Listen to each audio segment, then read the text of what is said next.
Hey everybody! Who here loves grapes? Today, we're taking a trip together, from vine to wine, America, land of opportunity. And guess what? It's loaded with grapes. Whether you're sipping Chardonnay or munching seedless grapes during your latest binge-watch session, those juicy gems probably came from a US vineyard. But how does a little grape go from vine to wine? Or your fruit salad? Let's dive into the surprisingly fun world of growing and harvesting grapes in America. Music, history of America's grapes, a quick look at America's grape obsession. Before we get our hands dirty, literally, let's set the scene. Grapes have been huge in America since daring European settlers, maybe dreaming of home winemaking, saw this land's potential. Sure, Native Americans were already growing wild grapes, but the Europeans kicked it up with their fancy old world varieties. Fast forward to today, and America is one of the world's top grape producers. California especially is the grape-growing champ, especially for wine. Ever heard of Napa Valley? Of course you have. Even if you've never set foot in a vineyard, you know Napa means wine. And most of it comes from grapes that started small, green, tart, and way less glamorous than their final bottled form. Growing grapes. Step 1. Picking the right grape variety. Growing grapes isn't just planting a vine and waiting for Mother Nature. Nope, it's like high-stakes matchmaking. There are over 8,000 grape varieties worldwide. And not all of them want to grow in your backyard. As you're seeing, this is a modern biotech method that propagates millions of grapevines every year. Clones are pruned and dipped in a growth stimulant to kickstart young, music, vines. In America, it's all about location, location, location. Different grapes thrive in different climates. In California, you've got Cabernet Sauvignon to Zinfandel loving that Mediterranean climate. Meanwhile, in cooler spots like New York's Finger Lakes, Riesling grapes are living their best life. The secret? It's not just temperature, it's soil, humidity, and even sunlight hours. And don't get me started on water. Grapes are like Goldilocks. They don't like too much or too little. Everything has to be just right. But back to the grapes. You've got wine grapes that'll become the liquid courage we need at weddings. And table grapes you can eat without awkward vineyard tour small talk. Table grapes are your familiar ones like Thompson Seedless and Red Globe, while wine grapes star Chardonnay, Merlot, and Pinot Noir, to name a few. The big decision, irrigate or not? Once you've picked the perfect variety, it's time to think about water. Let's be real. Grapes are like that friend who says they don't need attention but secretly loves pampering. Some vineyards skip irrigation, relying totally on rainfall. They call it dry farming, the wine world's all-natural approach. It's risky, but it makes grapes with intense flavors. Turns out stressing grapes a bit amps up the taste. Yeah, grapes are complicated.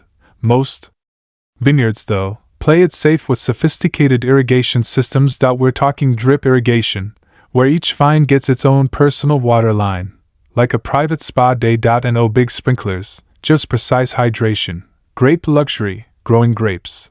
A lesson in patience and pruning. Once the vines are planted, it's a waiting game. But don't kick back yet.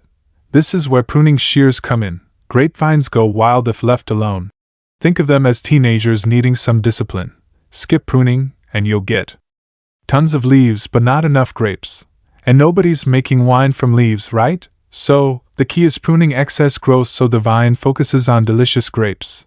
This happens during dormancy, usually winter. It may look like you're hacking the poor thing, but trust me, the vines appreciate it long term. Plus, it gets you outside with sharp tools. Therapeutic, right? Pollination. Letting bees do the work. Pollination isn't the flashiest step, but it's important. Grapes mostly self-pollinate, but bees buzzing around help. So if you see bees, don't panic. They're doing you a favor. Plus, you might get bonus honey, double win, music, harvest time. And now, the moment we've all been waiting for, harvest. After months, or years, of nurturing, it's grape picking time. Timing is everything. Harvest too early, and grapes are sour. Too late, and they're overly sweet, or mushy. It's like picking the perfect avocado. Except you're after great wine, not guac. For wine grapes, it's late summer or early fall, depending on variety and climate. And while you might think it's just grabbing a bucket, there's real science. Workers, or machines, pick grapes at peak ripeness, measured by sugar levels called brix. Music. Besides hand-picking, vineyards now use high-tech equipment for harvesting when needed. Music. Wondering about it? Yes, some vineyards still do old-school grape stomping. Mostly for tradition and Instagram pics, not practicality. But hey, who wouldn't want to squish grapes with their feet for fun? Applause. The big reveal. What happens after harvest? So, you've got your grapes. Now what? For wine grapes, it's off to the winery, where the magic happens. Grapes get sorted, destemmed, and crushed, releasing their juicy insides. Soon everyone's favorite party drink. Fermentation starts, with yeast turning sugars to alcohol. Then the wine ages, reds in oak barrels soaking up flavor, whites bottled quicker. For table grapes, they get cleaned, packed, and shipped to your grocery store. There, they wait for your next snack attack. Grapes roll in America's economy. Grapes aren't just good for snacking, they're also a huge part of America's agricultural economy. In fact, the wine industry alone contributes $220 billion to the U.S. economy every year. California's Napa Valley is world famous for its wine production, and tourism to wine regions is a big deal, bringing in millions of visitors and their wallets every year. Beyond wine, grapes also play a big role in the raisin industry, which is centered in California's San Joaquin Valley. That's right, those little raisins in your trail mix are part of a massive industry, providing jobs and boosting the economy.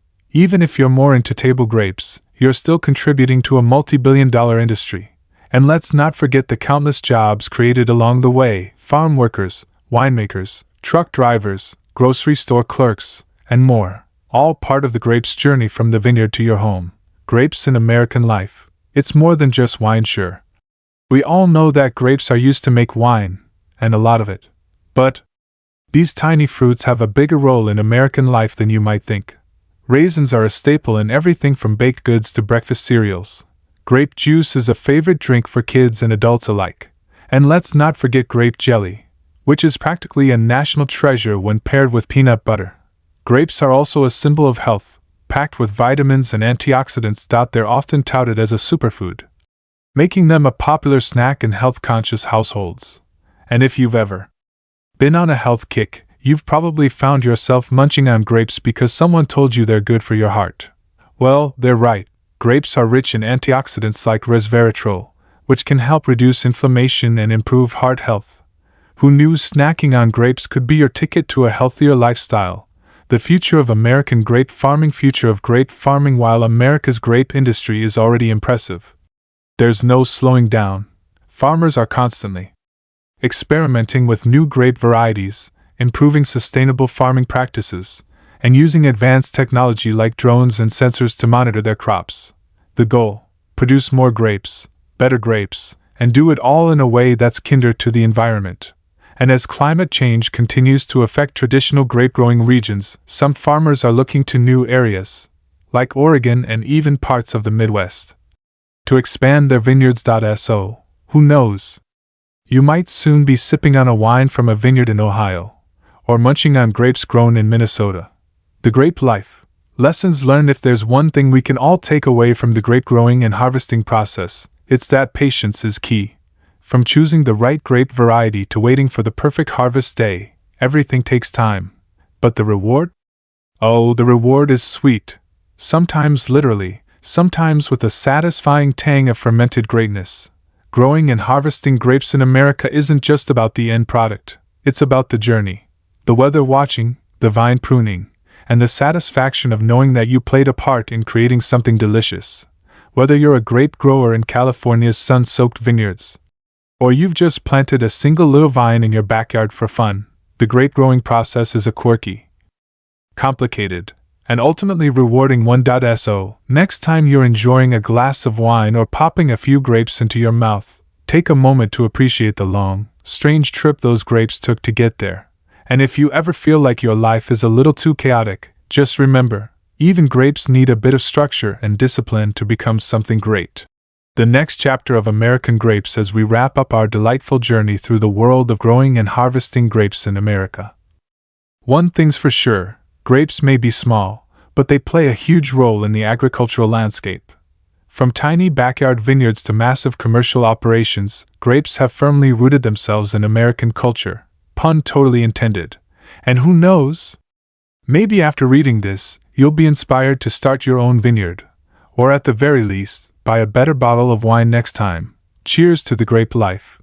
And that's the exciting journey of grapes. Don't forget to like and subscribe to our YouTube channel to get notified when our exciting videos go live. Goodbye.